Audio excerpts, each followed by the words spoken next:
Boa noite.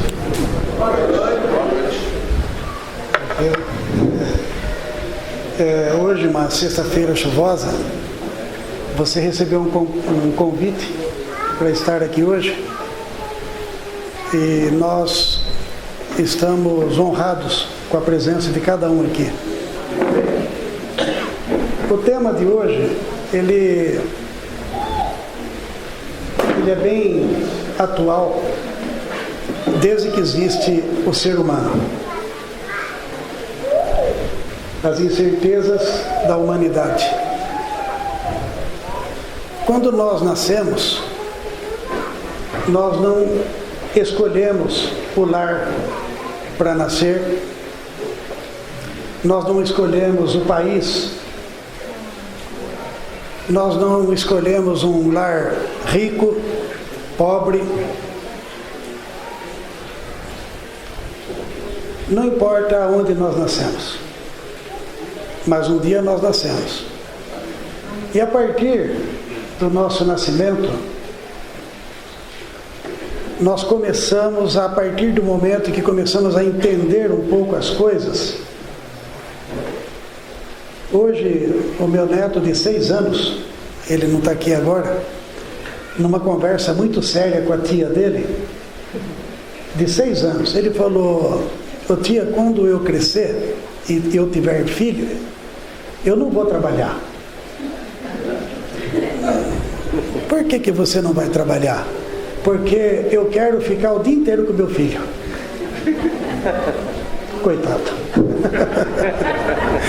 Mas uma criança de 6 anos já está fazendo plano. Quantos de nós não faz plano desde crianças? Desde que nós éramos crianças. Quem não lembra, né, os seus planos de criança, o que você queria ser? Pergunta para uma criança o que ela quer ser quando ela crescer. Para mim, se perguntasse quando eu era criança, eu queria ser lenhador. Eu achava bonito. Tinha um conhecido lá do meu pai que era lenhador. Naquela época não tinha motosserra, né? Ou se tinha, era na base do machado cortar lenha, né? Eu achava bonito o cara cortar uma árvore, a árvore cair, fazer aquele barulho, fantástico. Eu quero ser lenhador quando eu crescer. Com essa coluna toda. Hã? Com essa coluna toda. Com a coluna que eu tenho e tudo mais. Quantos aqui não fizeram planos de criança? Lutaram por esse plano? Quantos estudam para querer atingir o sonho que ele teve de criança e depois não tem oportunidade de trabalhar na profissão que ele tanto sonhou, que ele tanto se esforçou, que estudou? Quantas pessoas nós vemos que se formam de engenheiro mecânico e de repente está trabalhando num restaurante, principalmente em época de crise, não é? Não é verdade? Quantas pessoas estão se prepararam a vida toda, frequentaram faculdade, dormiram mal à noite, acordaram de madrugada, alguns trabalharam de dia, estudaram de noite e depois não conseguem trabalhar na profissão para a qual ele estudou.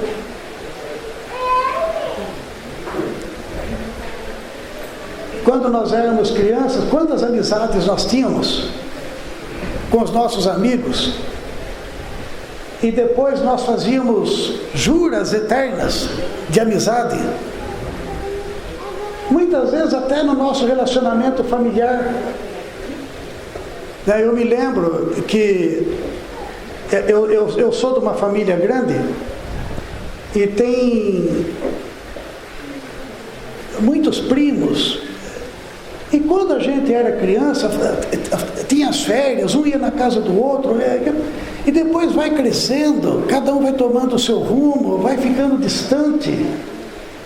A gente não consegue, por mais que queira domar o nosso destino, você Não consegue.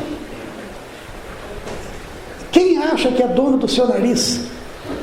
Esses dias estou achando interessante umas pessoas que vivem, não sei se alguém aqui tem a mania de ficar assistindo essas coisas, mas um programa que passa, acho que passa, não sei que canal do Discovery, um pessoal que mora nas árvores.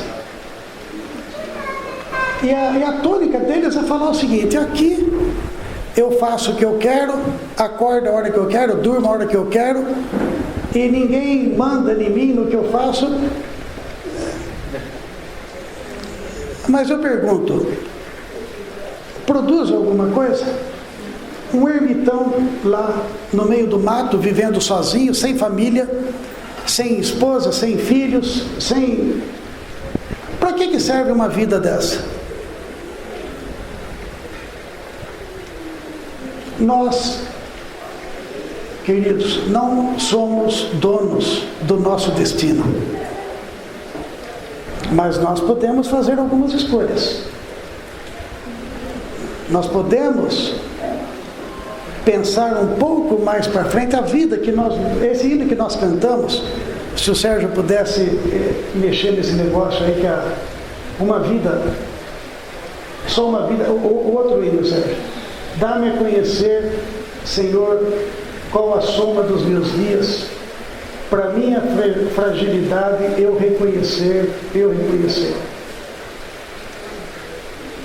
O 3, na verdade, todo homem, por mais firme que esteja, ainda é pura vaidade. O homem passa como uma sombra, em vão ele se inquieta, amontoa tesouros e não sabe quem o levará. Não é isso mesmo? Alguns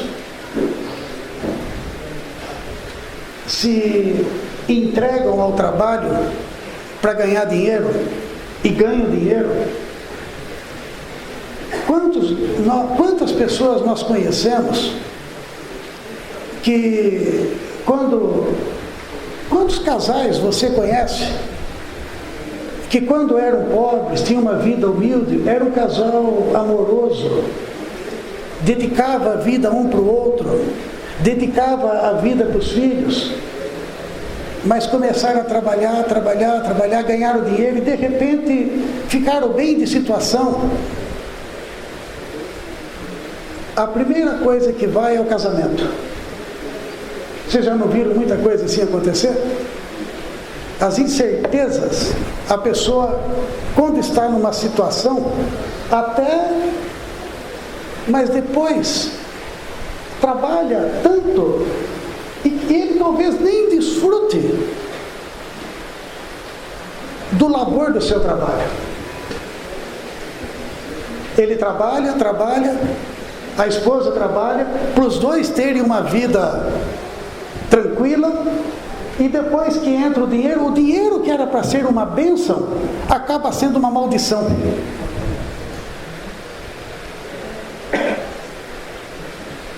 Eu acho que todos nós aqui conhecemos alguma história parecida com essa. O que eu quero dizer com isso? Não adianta muitas vezes nós trabalharmos se não tiver a bênção de Deus.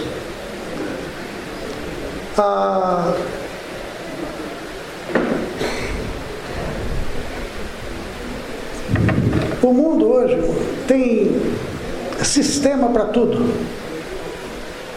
Tem sistema para educação,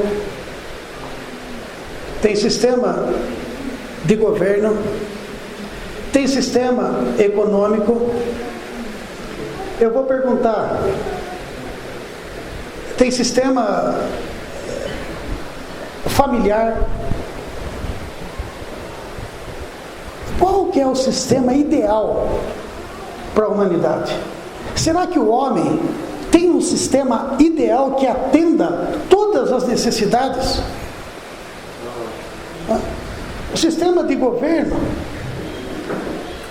ele é monárquico, é monarquia, vamos ter rei, é democrático, é socialista, é comunista, algum resolve o problema integral dos seus concidadãos, os cidadãos que fazem parte daquele determinado país? Será que existe um modelo ideal? Quando se implanta um determinado tipo de governo, nós vemos revoluções que acontecem porque se espera que após a revolução o povo tenha uma vida melhor. Mas o que nós assistimos?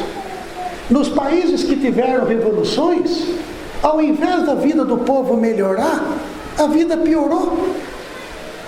Se isolam do restante do mundo, criam uma coisa fechada. Certeza do quê?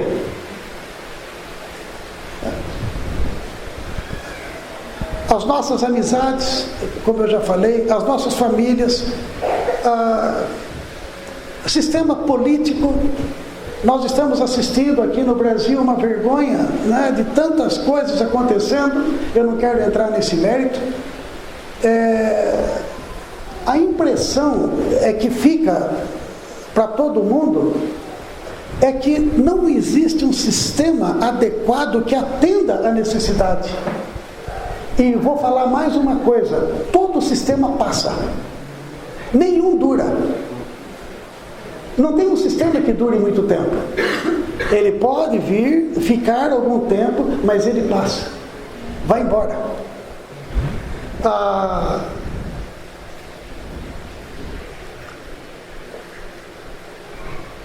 Quando os partidos políticos estão em época de campanha, tem o seu idealismo, os seus ideais, a mensagem, o que eles querem passar é a coisa mais linda. Se esse cara entrar no governo, ele vai resolver todos os problemas, né? Mas o que nós temos assistido é que quando entra, a mensagem era bonita, mas na prática, infelizmente, não era aquilo que... não é bem assim, né? O homem por si já provou que não consegue salvar o homem, ele não consegue trazer para a humanidade, para quem está até próximo dele, aquilo que ele quer, aquilo que ele se propõe muitas vezes a fazer. Ele não consegue, por mais esforço. Por isso, eu não sou nada contra ninguém se candidatar a nenhum cargo político, mas não entre na expectativa de que você vai consertar o mundo, porque não vai. Porque o sistema em si não ajuda. Aí você pode perguntar, mas escuta, você só está falando, tem remédio? Tem. Paulo fala assim: se nós esperarmos em Deus somente nessa vida, somos os mais miseráveis de todos os homens. Agora eu quero entrar então num campo que muitas vezes, isso que o nosso, por nós estarmos numa forma física, nós temos uma tendência em acreditar no que os nossos olhos veem. Mas eu posso garantir uma coisa: o que os nossos olhos veem, eles são temporais. Nada vai permanecer. Mas o que os nossos olhos não veem são eternas. Amém.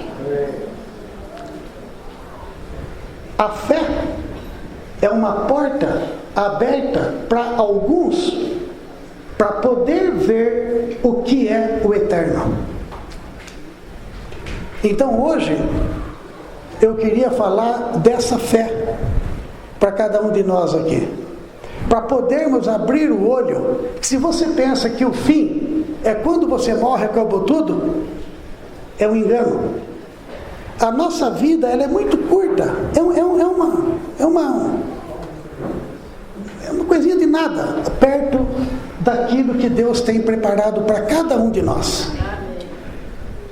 Deus, quando te criou, Ele colocou dentro de você a eternidade. Quer acredite ou não, Deus, quando criou o homem, colocou dentro dele a eternidade. A partir disso, nós vamos ver, só tem um reino que subsiste para frente, para sempre. Um sistema só que subsiste a qualquer tipo de crise, a qualquer tipo de situação. Esse reino é o reino de Deus. E só conseguimos enxergar esse reino pelos olhos da fé. É por isso que nós pregamos o evangelho do reino, para que os olhos de todas as pessoas sejam abertas para poder enxergar esse reino. Porque o que o seu olho enxerga hoje, infelizmente, já comprovou que não resolve o seu problema. As riquezas. Talvez alguns possam achar que a riqueza seja a solução de todos os problemas. Algumas empresas, grandes empresas, eu vou citar um exemplo bem atual nosso. A Petrobras. Quantos não investiram cegamente na Petrobras? O governo se animou, o mundo se animou com o pré-sal, aquela euforia, uma briga de governos estaduais, municipais, os royalties que aquilo ia render, o Ministério da Educação, da Saúde, querendo pegar. Aí o que aconteceu? O barril do petróleo caiu de $140 para $35. Que certeza! Quem poderia dizer que uma empresa tão poderosa, mas é roubo? Roubo não é nada. É a mesma coisa que você fabricar um produto.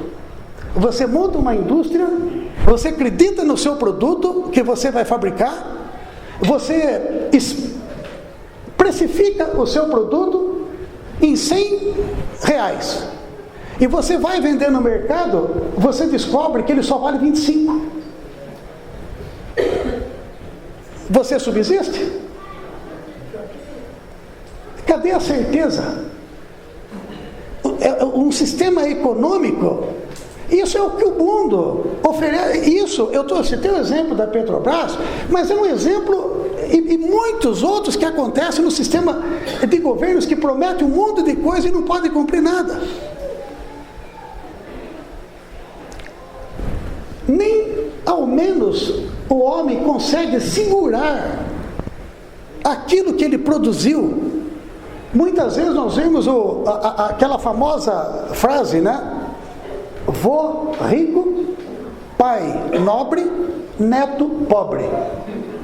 O que quer dizer com isso? O patrimônio, aqui no Brasil nós temos várias famílias tradicionais que quando chegou na terceira geração já são pobres, não permanece, não tem certeza do amanhã. O que nos dá certeza do amanhã? Eu só tenho certeza de uma coisa: eu vou viver eternamente com meu Deus. Amém. Eu acho que todos aqui hoje têm que sair daqui com essa certeza dentro do seu coração. Amém. Essa não tem diabo que tire. Eu falei um termo pesado, mas é isso mesmo. Essa é a grande certeza nossa. Os grandes reinos que nós assistimos na nossa história recente da humanidade, ou a história mais passada um pouco, eu vou pedir para o Sérgio colocar aqui uma imagem. Eu acho que todos conhecem essa imagem do sonho que Nabucodonosor teve. Essa aí. A maioria já conhece essa história, mas eu vou contar um pouquinho. Nabucodonosor foi o grande rei da Babilônia. Deus chamava Nabucodonosor de meu servo. Aparentemente Deus até o tratava com certo carinho. E quando ele se exaltou, Deus o castigou e depois o restituiu ainda no reino. Na época do reinado dele, o povo de Israel estava cativo no reino de Babilônia. A Babilônia era o reino dos caldeus. E Nabucodonosor teve um sonho. Você sabe qual foi o sonho e por que ele teve o sonho? Alguém sabe aqui qual que era a preocupação dele? O que há de ser depois desses dias? Nabucodonosor estava preocupado. Eu tenho toda essa honra, Sérgio, toda essa glória. O que eu quero eu tenho. Mas o que vai ser? Nem Nabucodonosor, com todo o seu poder, ele tinha domínio do amanhã. Será que ele ia conseguir eleger o filho dele como sucessor? O que ele poderia... O que há de ser depois desses dias? E ele dormiu com essa preocupação. E daí ele teve um sonho. Ele chamou os magos do seu reino, os sábios, e falou para eles: eu tive um sonho e eu estou muito preocupado com o sonho que eu tive. Vocês têm que me falar o sonho que eu tive e me dar a interpretação dele. Os magos ficaram doidos. Que é isso? Como que, rei, pelo menos fala o sonho para nós. Não, vocês não são magos? Vocês não são os sábios do meu reino? Vocês então têm que falar para mim o sonho. E se vocês não falarem o sonho que eu tive e não me der a interpretação, agora então eu vou matar vocês. O rei deu um prazo lá para eles e falou: olha, se vocês não voltarem aqui e não falarem o sonho que eu tive e não me der dele a interpretação, vocês vão morrer. Imagine você numa situação dessa. Mas daí esse assunto chegou até Daniel. Daniel era um israelita, um judeu, que também estava cativo no reino de Babilônia. Apesar de ele ter uma certa situação privilegiada, mas era cativo também, não importava. Daniel, o que Daniel falou para o rei? Vamos ler?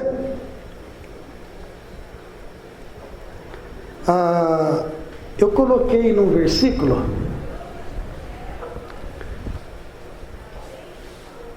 Daniel 2, 20 e 21. Disse Daniel: seja bendito o nome de Deus, de eternidade a eternidade, porque dele é a sabedoria e o poder. É ele que muda o tempo e as estações. Olha, remove reis e estabelece reis. Ele dá sabedoria aos sábios e entendimento aos inteligentes. Sabe para quem Daniel falou isso aqui? Para o rei. Daniel falou: não, tem um que pode falar para o rei o que vai acontecer. Ele estava preocupado. Ele estava muito preocupado, o rei, com isso aí. Aí eu vou continuar lendo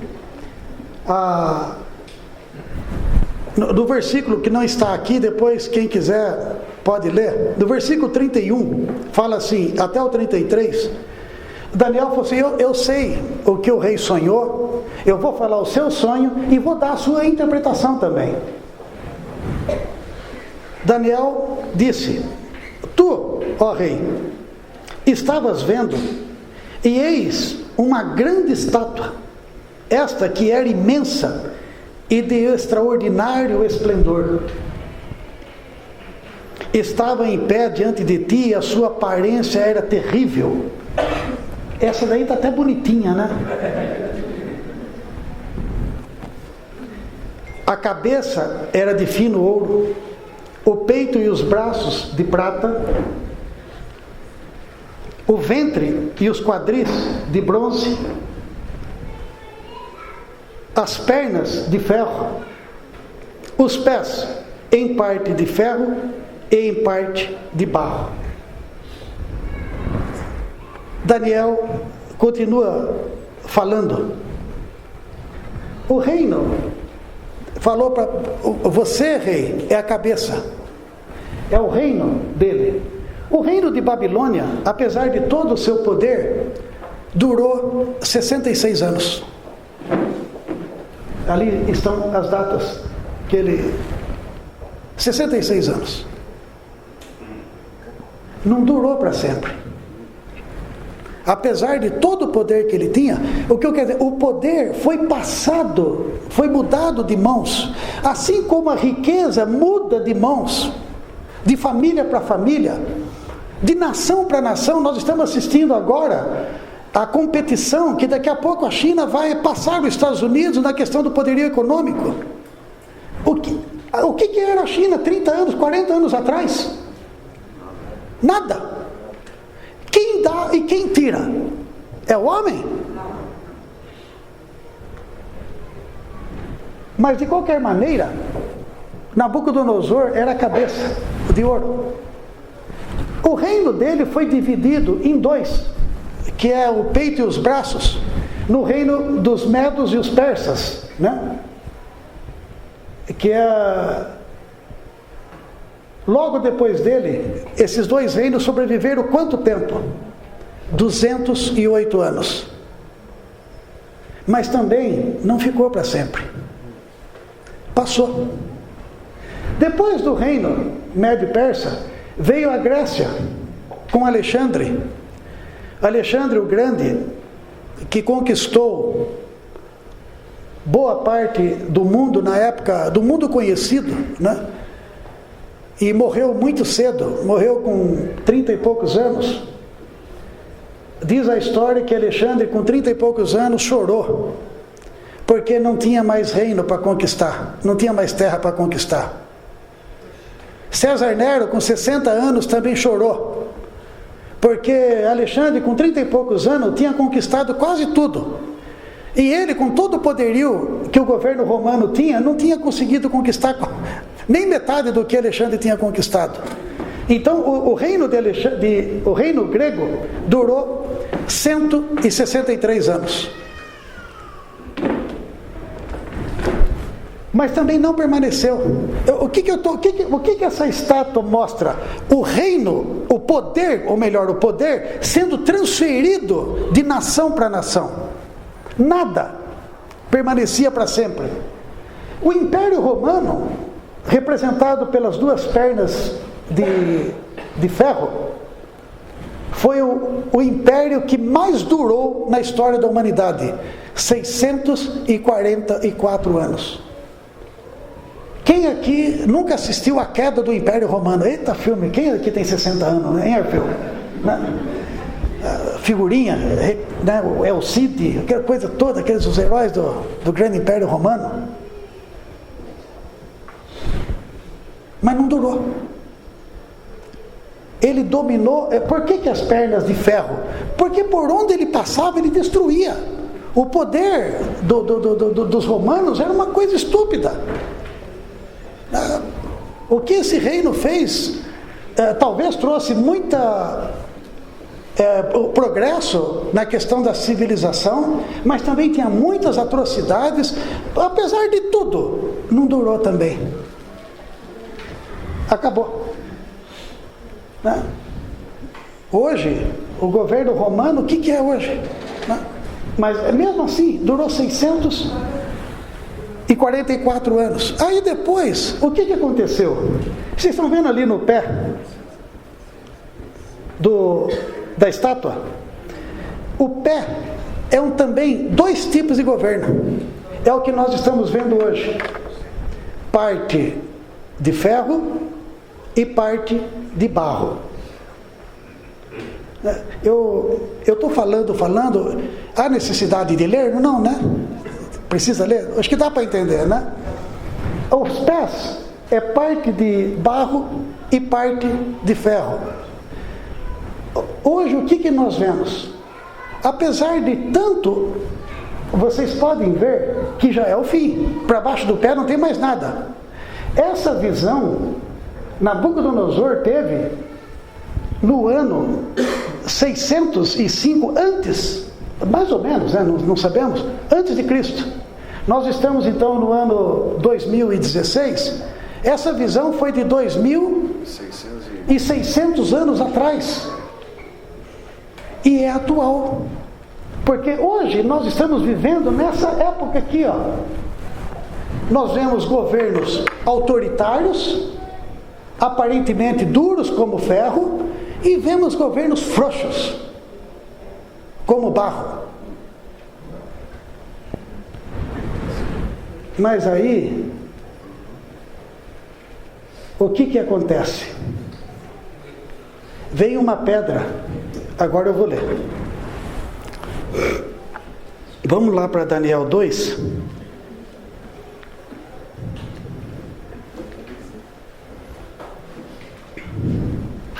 Daniel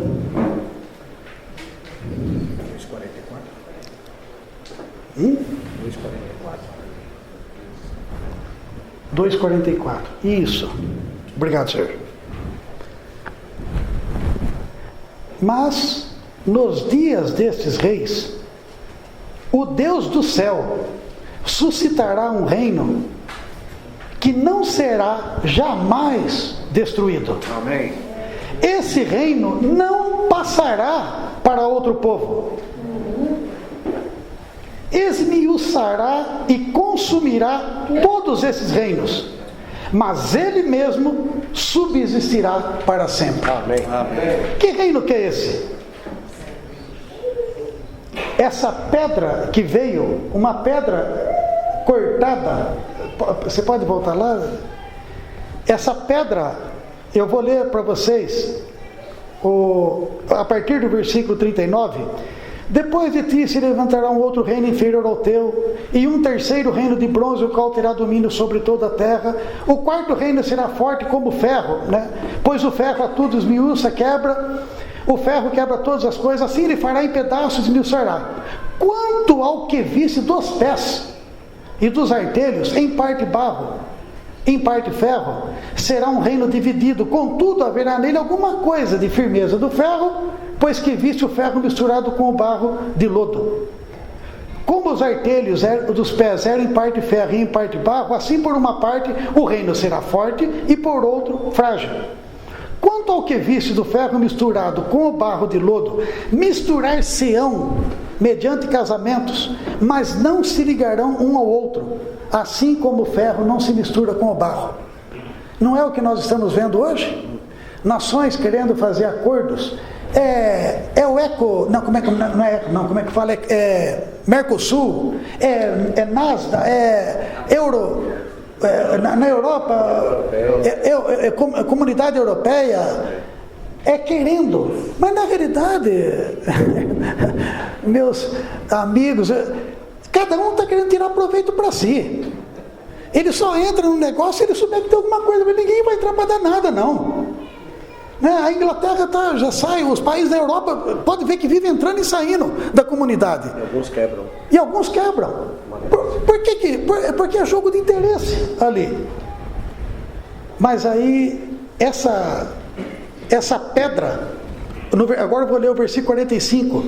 Como viste, do monte foi cortada uma pedra, sem auxílio de mãos. Ela esmiuçou o ferro, o bronze, o barro, a prata e o ouro. O grande Deus fez saber ao rei o que há de ser futuramente. Certo é o sonho e fiel a sua interpretação. Daniel foi ousado e Nabucodonosor se inclinou, se prostrou em terra perante Daniel e ordenou que se fizesse oferta de manjares suaves e perfumes. Nabucodonosor reconheceu que apesar dele ter o que tinha e ser o que era, diante desse Deus de Daniel, ele não era nada. eu pus um versículo, Isaías, isso, 40:17. Todas as nações são perante ele como coisa que não é nada. Ele as domina, ele as considera menos que nada, é como um vácuo.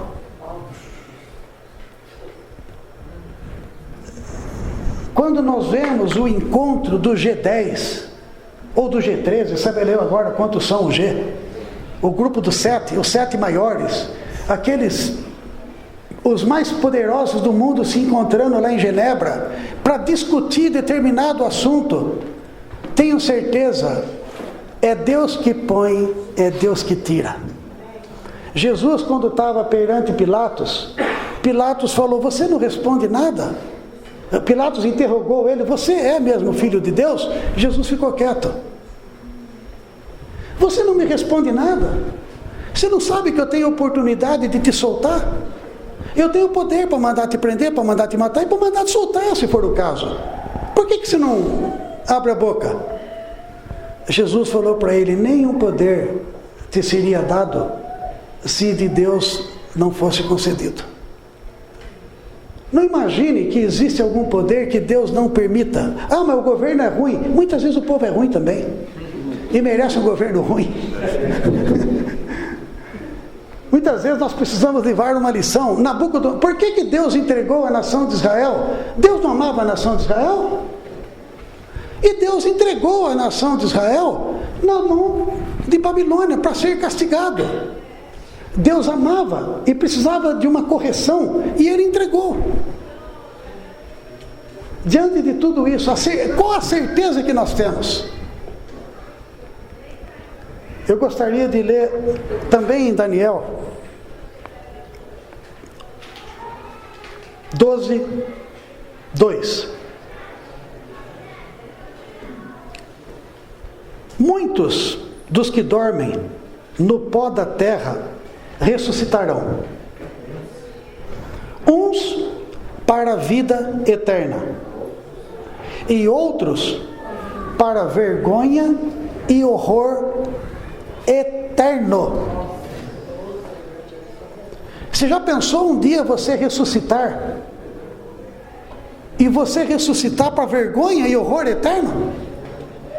Porque quando você foi criado, Deus colocou dentro de você a eternidade. Todo homem, quando nasceu, a eternidade foi plantada dentro dele. Mesmo que nós venhamos a morrer antes da volta do Senhor, todos vão ressuscitar. Alguns para a vida eterna, e outros para vergonha e horror. Então, agora eu vou perguntar de novo: nós temos o domínio sobre o nosso futuro aqui na terra? Porque aqui na terra tudo que o seu olho vê está reservado para o fogo. Mas nós aguardamos novos céus e nova terra. Esse é o olho da fé. Como nós queremos acordar um dia? Um dia todos nós dormiremos. Nós queremos acordar para a vida eterna, ou nós queremos acordar para vergonha e desprezo e horror eterno? O que você fizer nessa vida, aí sim você tem o direito de escolha. Nesse momento é dado a cada um de nós o direito de escolha. Você quer a vida eterna ou você quer o horror eterno? Um jovem plantou, numa parábola que Jesus fala em Lucas, e colheu muito mais do que ele esperava. Eu falei: o que eu vou fazer? Ah, já sei, eu vou construir celeiro, e vou encher o celeiro e vou falar para a minha alma: descanse e regala, porque agora você está tranquilo. E veio uma voz, falou para ele: louco, se essa noite te pedirem a tua alma, para onde irás? E o que tem reservado, para quem você vai deixar?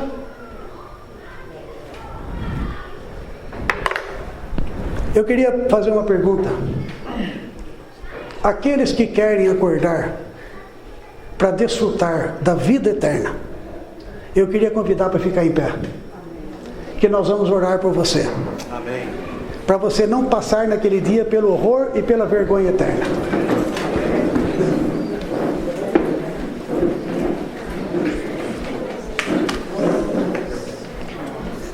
Esse reino que nós estamos falando hoje, ele não é como o reino de Nabucodonosor ou de qualquer um desses grandes reis. Esse reino nunca vai passar. A partir do momento que nós entregamos a nossa vida para esse que nos criou, é garantido a nós a vida eterna junto com ele. Amém. Eu ia pedir então para você abaixar a cabeça. Eu vou orar, eu vou orar e queria que vocês repetissem comigo. Sim. Senhor Jesus. Ó Senhor Jesus. Ó Senhor Jesus. Eu invoco o teu nome. Porque eu quero te receber. O Senhor me criou com a eternidade. Dentro de mim. O Senhor me criou para viver eternamente. Mas eu não quero viver num mundo de horror. Nem num mundo de vergonha. Mas eu quero viver ao seu lado. Desfrutando da tua presença. Ó Senhor Jesus. Me recebe. Me aceita. Como teu filho. O Senhor é um Deus de amor. É um Deus que perdoa os meus pecados. Não se lembra mais de nenhum pecado. O seu sangue foi derramado para me lavar, para me limpar. Senhor Jesus, me aceita, Senhor. Me recebe, Senhor. Eu quero fazer parte do teu reino. Um reino que subsiste. Um reino que vai durar eternamente. Oh Senhor Jesus. Oh Senhor Jesus.